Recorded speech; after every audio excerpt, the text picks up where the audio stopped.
Okay, hello everyone. Welcome back to another live stream. So my name's Lar Ryan and I'm the founder of Complete Test Success. I've been teaching IELTS since 2010. I was an IELTS teacher at the British Council. I was an IELTS examiner for the speaking test and the writing test.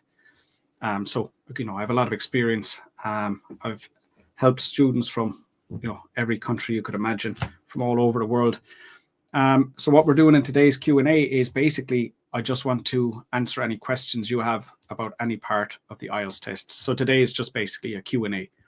So if you have questions about the test, so maybe there are things about the test that you don't understand.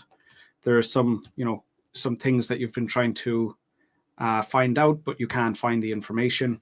It could be you found some information that doesn't sound right. There are a lot of myths. A lot of inaccurate information on the internet. So you might have heard something that you're not sure about. You might want to ask about that. Or it could just be that, you're having problems. There are certain areas of the test that you're not able to improve. And you want to ask me questions about how to overcome your problem. So, whatever, basically, any questions you have about any part of the IELTS test or anything that you're, any information you're looking for, just feel free to ask me your question in the comments. And I'll give you the best answer I can.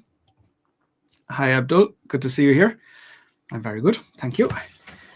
It's been, the weather's been really good here recently, which is quite rare.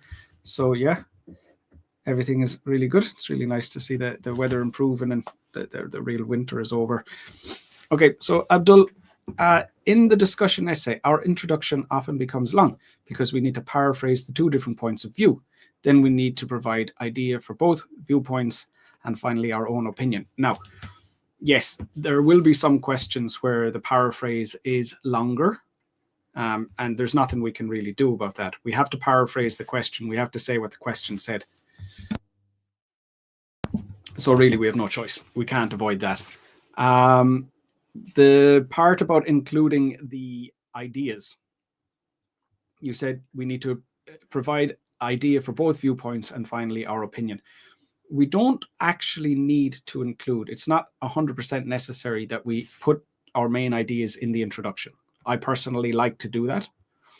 I think it ties the paragraphs together, but it's not a strict requirement of the IELTS test. So if you decide that it's taken you too long to write an introduction for this question type, don't worry about putting in the ideas. Just paraphrase the question and put in your opinion. And that will be enough. And then you can cover the main ideas in the body paragraphs. So yeah, if you're under pressure, if you're finding it's becoming too long, or perhaps you feel like it's taking too much time and you don't have enough time left for the other parts of the essay, that's fine. Just leave out the main ideas, but make sure you put in the opinion. That's very important. Anything we can do to shorten it? So yes, we just talked about that because I always face issue while completing such essay on time. Yeah, so there's your answer. Just make sure that the opinion is in there and the opinion is clear. And obviously when you're paraphrasing the question, as with every question type, when you paraphrase your question, make sure that it has the same meaning and that it's clear. Hi, Aman. Sir, I'm unable to understand the usage of articles, especially the, and unable to improve. Okay, so I've made a lesson on this before, but I can go through it just briefly with you. But I think what a lot of people don't recognize is we say that we use the word the when you're talking about something specific. But the thing is, it's not whether you know the specific thing, it's whether the person you're speaking with knows the specific thing. Right? So the idea is that you need to consider, does the listener know which specific thing you're talking about? So for example, if I have these 3 pens here, let's imagine we're sitting in the same room as each other. Obviously this doesn't apply online, but if we're sitting in the same room and I said to you, take the yellow pen, that's specific. You know which one I'm talking about. So when I say the yellow one, you know which one because there's only one. But I cannot say take the blue pen because there are 2 and you don't know which one I'm talking about. So if I say take the blue pen to you with this, in this context, I'm after using the definite article incorrectly because I know which one I want you to take, but you don't know which one. So I cannot use the unless the listener or the reader knows which specific thing we're talking about. So if I wanted you to take one of these blue pens, I'd have to give you more information. So I could say, you know, take the blue pen in the middle. And now you're going, oh, okay, now I know which one you're talking about. So that's the basics. It's about whether you can whether the listener can identify the specific thing you're talking about, or they can't. And that's when we use the. It doesn't have to be one thing. I could say to you, take the blue pens, like plural pens, and you would know, take these two, but not the yellow one. So it doesn't have to be a singular item. It could be a specific group. It could be a specific one item, specific group of items. But that's basically what we're looking for, to consider what the reader knows or the listener knows. But another thing then is, if I talk about something once, then it's specific the second time. So I could say to you, for example, like, I saw a dog yesterday and the dog was black and white. Now, the first time I said a dog because I'm introducing the topic to you. And the second time I say the dog was black and white. So it's the dog the second time, because now you know which specific dog I'm talking about. It's the one that I already mentioned earlier. So very often what you'll see is something becomes specific after we've mentioned it. And again, we will use that in that situation as well. That's just a brief overview. But those are kind of the main considerations. And then if you find something that doesn't follow that rule, it could be an exception. So for example, you know, if I say to you, I went to the supermarket yesterday, but you don't know which specific supermarket I'm talking about, well, that's true. So if we're to follow the grammatical rule, when I say I went to the supermarket, it sounds as if that's wrong, because there are many supermarkets and I didn't tell you which one. But there are exceptions like this. So we always say go to the supermarket, even if the reader or listener doesn't know which specific one. There are a few things like that, like go to the cinema, go to the supermarket, go to the hospital. There are more, go to the beach, where it's not a specific place and not a specific building or not a specific facility, but I'm still using the. So we do have exceptions like this as well. So you just need to kind of learn those one at a time. You need to follow the rule in general, and then whenever you notice or whenever you learn about an exception, you just have to follow it. Unfortunately, there's nothing else to do except that. Okay. Another question from Abdul. Sir, in speaking part 2, can we divert to another topic just after talking a little bit about the main topic that is given to us? No, you can't. So, like, just give a very obvious example. If you're told to talk about your favorite song, and you go, oh, my favorite song is this, and then you spend the rest of the time talking about your favorite movie, that's not okay. But as you're talking about that song, other things will come up, you know. So this is my favorite song. It reminds me of the time when I was in university and I used to live with some other people in a dormitory. And, you know, this is one of the songs that we used to always listen to together. We're very good friends. I really enjoyed my time with them. So this song always brings me back to that time. You can talk a little about you know, what you studied, or, you know, who the people were in the dormitory. So you can kind of tell me more about the dormitory and the situation when you were in university, but it's still because you're talking about your favorite song. So, you know, technically, when you're talking about the people you lived with, you're not strictly speaking about the song, but it's still part of the story. So that's okay, but you can't just completely change the topic. That's not acceptable. Sir, we often make general statements in writing task 2. So a noun used in essays should always be plural. Need some clarification on it. I'm not sure what you're referring to here, Abdul. I haven't considered what you're saying before. So is it that we should always use a plural noun? I can't imagine exactly what that situation would be. Can you give me an example sentence? And just type an example sentence into the comments, and I'll see what you're talking about and see if I can give you more information about that. If I was to guess, I suppose you'd be talking about, if people want to make more money, they can spend more hours at work. Or we could do that to plural, if people, but you could also do that with singular. If a person wants to make more money, they can spend more time at work. So we can talk about a person or people, and it's the same example, and either one is acceptable. I'm not sure if that's what you're talking about. It kind of sounds like that. If it's not, or either way, just write an example sentence for me, and I'll look at it in more detail for you. Aman, you're very welcome. No problem at all.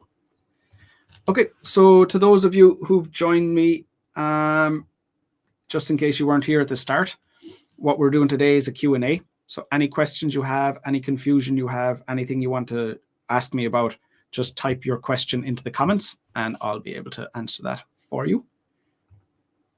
Hey, Ty. Good to see you again. Do I have to speak for the full 2 minutes in part 2? It is better if you do. If you stopped after, like, let's say like a minute 45, a minute 50, you'd still be able to get a band. You'd still be able to get a band 7 for your fluency. But part of your fluency score is that you're able to fully develop your answer. So, if you stop before the examiner has asked you to stop. So, if you speak for the full 2 minutes, the examiner will say, thank you. They'll stop and they'll move on. So if you have stopped first, don't just sit there and think, I'm done here, now I just need to wait. That's a bad approach. If you've stopped first, what you need to do is think, what can I talk about next? So in your head, you're just thinking, where can I take this conversation next? You don't want to repeat yourself. You don't want to, say the same things you've already said already. So what you want to ask yourself is, what can I say next? And that should be your goal. And even if the examiner stops you before you have continued, it doesn't matter. But the approach should always be, okay, there's more time left. My job right now is to think of what I can say next. Very often, you can talk about the future.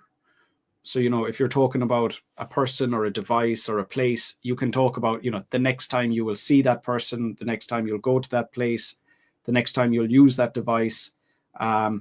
If you're talking about a book, you can say, I'll probably never read that book again. I usually like to read new books. I would very rarely read the same book twice, whatever. But, kind of imagining what your interactions with that person or that place or thing will be in the future, that's often an easy place to take the part 2 answer following that.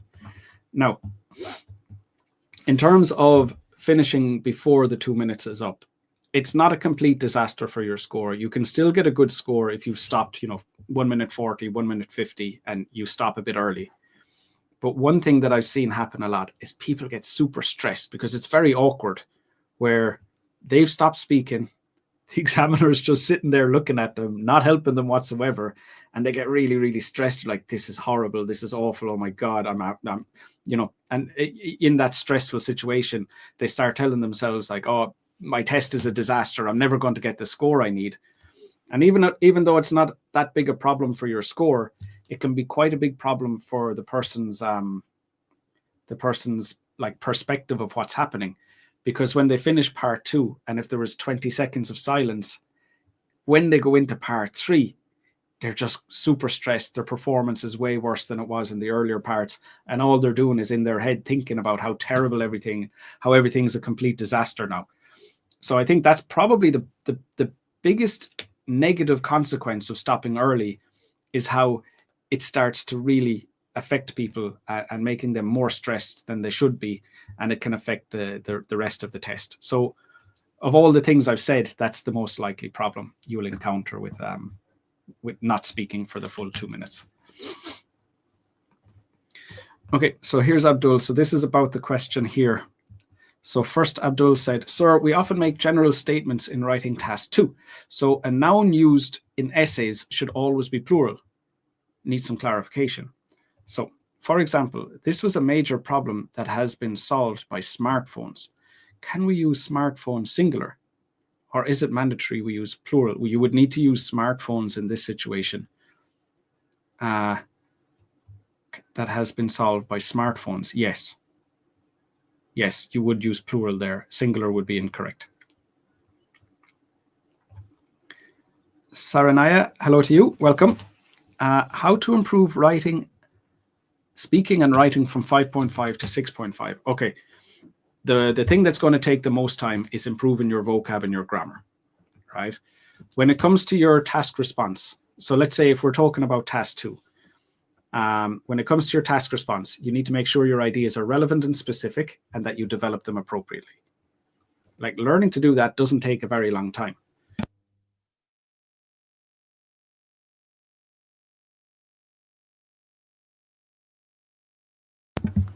However, if you need to improve your vocab, that can take months.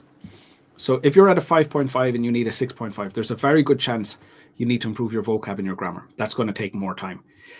So prioritize vocab and grammar for now. And then you can deal with the other band scores closer to the test date because they don't take as much time to improve. In terms of speaking, vocab and grammar are going to be the slowest ones. If you have a pronunciation problem, that can take some time as well. But the task achievement and task response scores in writing, the coherence and cohesion score in writing, and the fluency score in speaking, those 3 take less time than the others. So definitely you want to prioritize just the general English, the vocab, grammar, pronunciation stuff first. Ideally, you would get some feedback. So you might be making mistakes that you don't know about. You might think you're doing something correctly, but it's incorrect. You might have grammar mistakes, but you don't know what type of grammar mistakes you're making. So ideally, you would have somebody giving you feedback, letting you know what exactly your problems are. So then when you're studying, you're more focused on exactly what you need to do, as opposed to just kind of studying everything and hoping that something works. And it's a lot of work. I'll be honest, to go from 5.5 to a 6.5, that's a big task. So be prepared for it to take a lot of time and to require a lot of work. If you can accept now that it's going to be a big job, you're much more likely to succeed than someone who comes into this hoping like, oh, I hope I can do it in a week. That's not going to happen. So if you prepare yourself for the reality of the situation, I think you're more likely to succeed than hoping it will be easy. And then when you find out it's not easy, going like, it's too much work, I don't want to do it. So just try to A, make time to study every day, and B, acknowledge that it's going to take time. It's going to take time, which doesn't mean you can't do it, but you'll have a lot of work to do. Abdul, sir, how you recommend to utilize the 1-minute preparation in the IELTS speaking part 2 to perform well? I think it depends on the level of the student. So in the question, you get 4 prompts. So you get the topic at the top. So like, here's, I'd like you to describe your favorite holiday. And then you have underneath the 4 prompts, like say when it happened, who you went with, where it was, and why you enjoyed it, something like that. So these 4 prompts, what will usually happen for lower level students is they'll discuss these 4 prompts. And then at the end, then after that, they don't know what to say next. So what I recommend my students to do for lower level students, during the 1 minute to prepare, when you can make notes, look at the 4 prompts, think about what you will say, and then start writing more prompts. So what are you going to discuss after these 4 things? So on the piece of paper, they'll have prompt number 5, prompt number 6, prompt number 7. So they're creating new prompts. So then when they're speaking, they look at the original prompts, and when they're finished, they look at the prompts they've written on the piece of paper. So that's often the easiest approach for students who are not as confident. For higher level students, what you'll find is they actually do better by completely ignoring the prompts. So if the topic is describe a holiday, your favorite holiday or the best holiday you've ever had, if they just allow themselves to talk freely about that topic and not follow the prompts, they get to tell that story in whatever way feels most natural for them.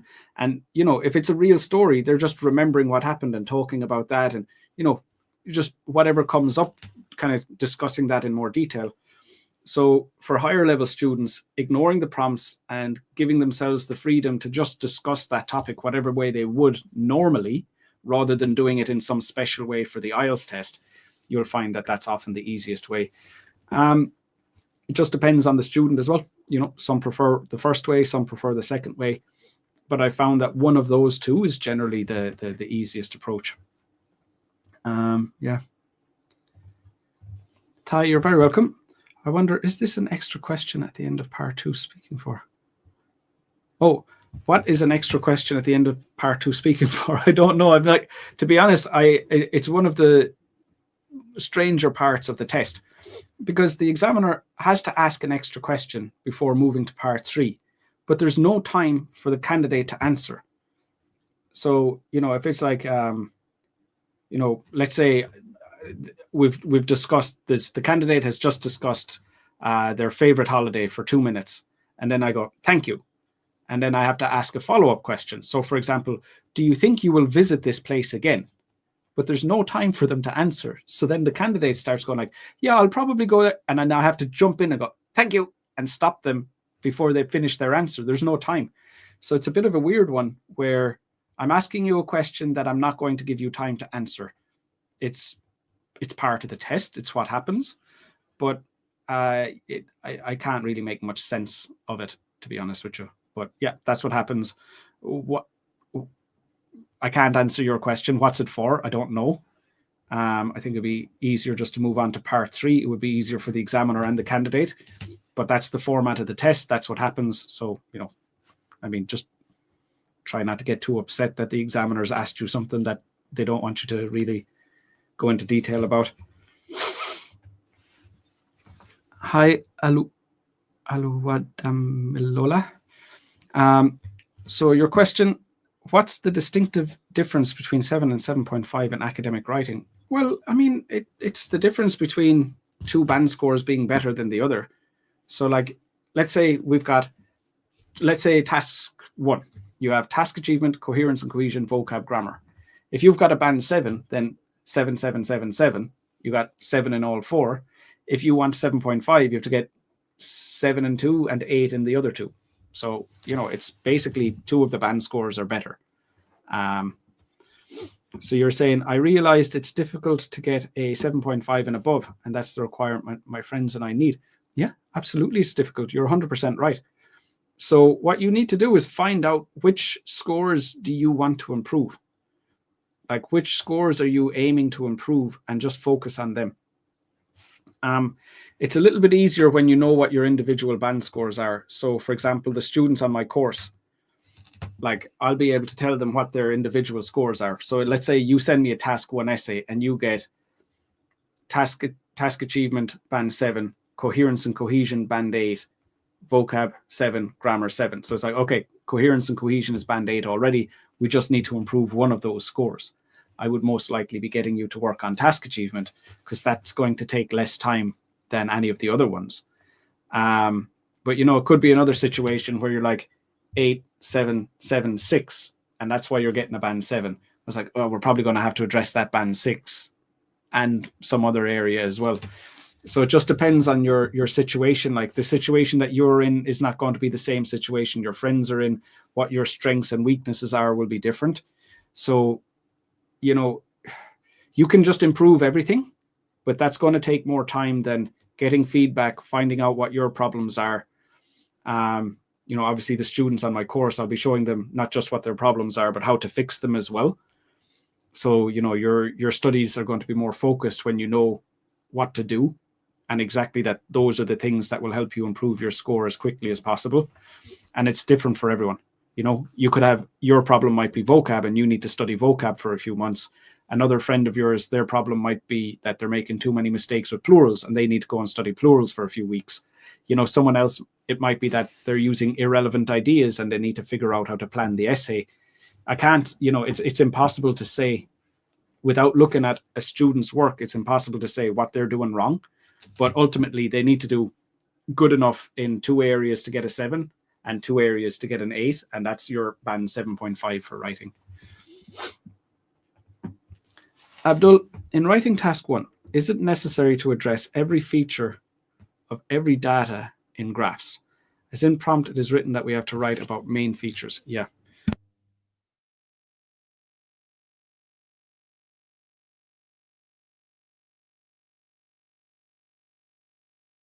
Okay, so for that, it depends on whether the question is static or dynamic.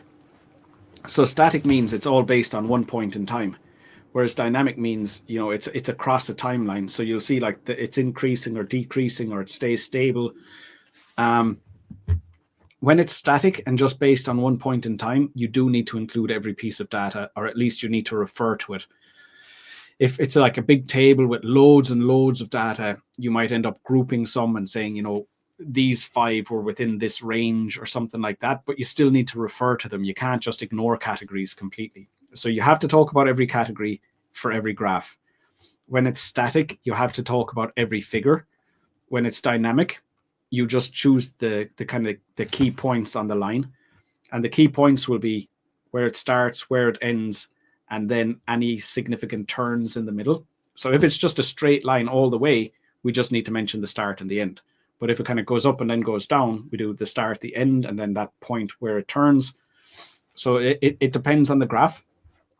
But static charts, every piece of data, dynamic charts, we don't need to mention anything in the middle of a straight line. It would be the kind of the key way of identifying which key features to include. You're very welcome. My pleasure. Hi, Daniel. What's the best way to improve my pronunciation? I'm worried my accent might make it hard for the examiner to understand me. So the best way to improve your pronunciation is to first figure out what are you doing wrong. So is there a sound that you're mispronouncing? So, you know, depending what country you're from, you might be pronouncing the W sound as a V sound, or you might be pronouncing a TH sound as an S sound.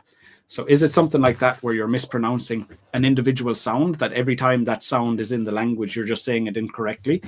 In that case, you need to figure out how to pronounce that sound correctly. It could be your sentence stress, where you're stressing too many words in each sentence. It could be your intonation is too flat. So again, you know, I can't, without listening to you speak, I can't tell you what your problems are. But to improve your pronunciation, you need to find out what your problems are first, and then you work on fixing them so that when you do speak, you don't make those mistakes anymore. That's basically what you need to do. So you have to start with what you're doing wrong, you know. And if you don't know what you're doing wrong, it could just be you need to get some feedback. You need to find out.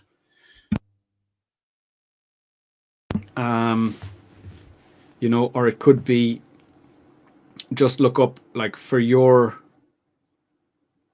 the language you speak, or for people from your country, what are the most common pronunciation mistakes that people in your country make? Because it does kind of depend a lot on what is your first language, and that will influence the types of mistakes that you make. So if you can find out what types of pronunciation mistakes people in your country typically make, and then you can try and figure out if you are making those mistakes or not, that would be one way of finding out. Or, you know, just get a teacher to listen to you, and they'll be able to tell you what specifically your mistakes are, and you can work on it that way.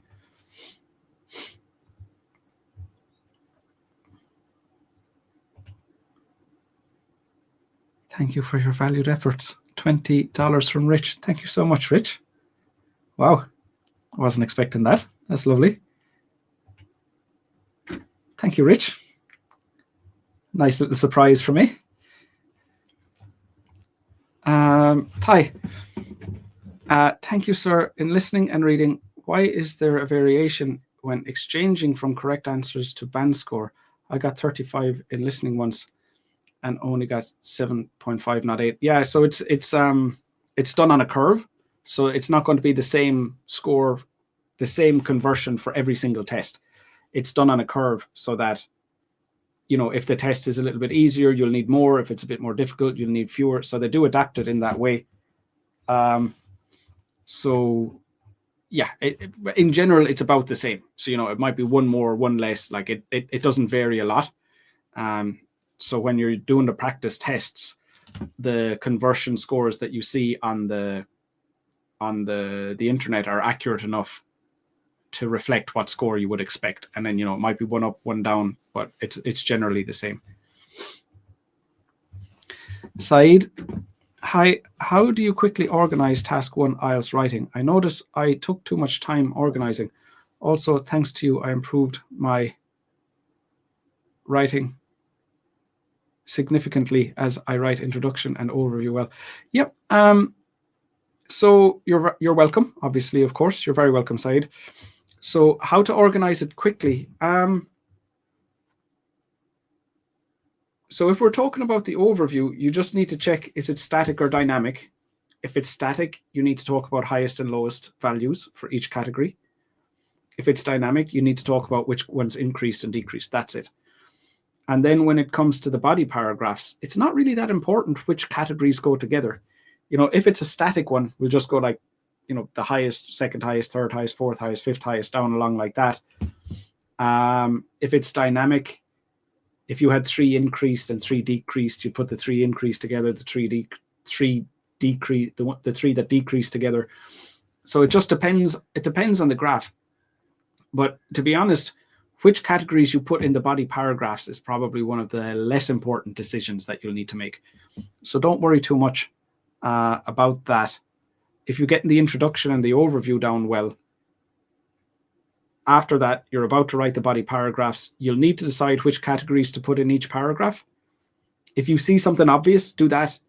If you don't see anything obvious, just do whatever. It's not important enough to spend time on it. Thank you again, Rich. Just moving past your comment again. Daniel, do I need a native speaker to point out if I'm mispronouncing something? Well, no, not at all. I mean, if you have a teacher from your country who can recognize the mistakes, then that's good enough. I mean, anybody who can tell you your mistakes, as long as they're identifying the mistakes correctly, if they're telling you something incorrect, but that's obviously not helpful. That's the opposite of helpful. But no, there's no reason why it would have to be a native speaker. If you have somebody from your country with a very strong ability in English, very, very strong language ability in English, and they can hear you making mistakes, they can tell you. They can tell you which ones, So no, I don't think so at all.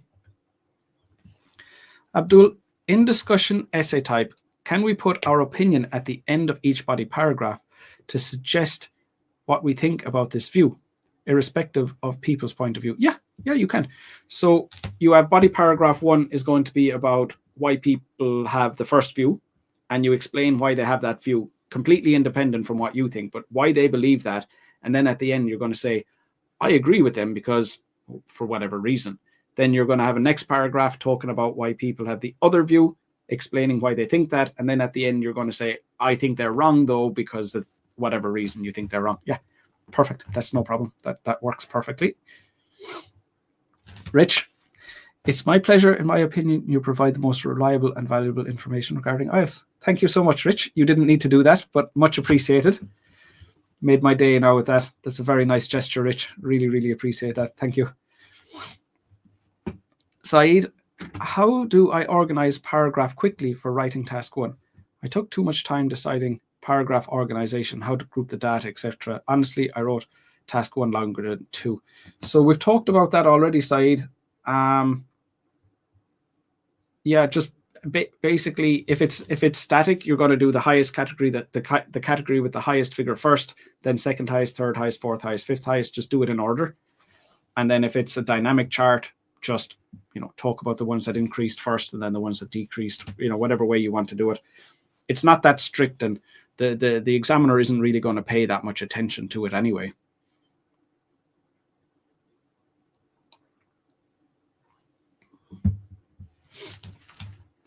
Okay, so that's the last question. We'll just hang on a few seconds there. If anyone else has questions, I'll just wait on just to see, and I'll answer those. If anyone wants one-on-one support, like my IELTS writing correction services, my practice speaking test services, my IELTS courses, just reach out. There's my email, lara@completetestsuccess.com. Saeed, you're very welcome. Daniel, I think my writing is okay because I have time to think, but my speaking is not good because I tend to speak really fast in my native language. You don't need to speak fast in English, but if you feel like your speaking isn't good, you need to figure out which part of your speaking are you saying is not good. Is it your fluency, vocab, grammar, or pronunciation? Because just saying my speaking isn't good, now we don't know how to fix that. But if you're saying, well, my fluency isn't good, okay, you need to practice speaking more. My vocab isn't good, okay, you need to study more vocab. So, you can't just say my speaking isn't good and then fix that, because there's nothing to fix yet. You need to figure out what it is that you're trying to fix first. Okay, so it seems like that's all the questions for today. Hopefully those answers will help you. Rich, thanks very much again. Lovely surprise from you today. Much appreciated. And yeah, I'll be back next week. I'll have another live stream.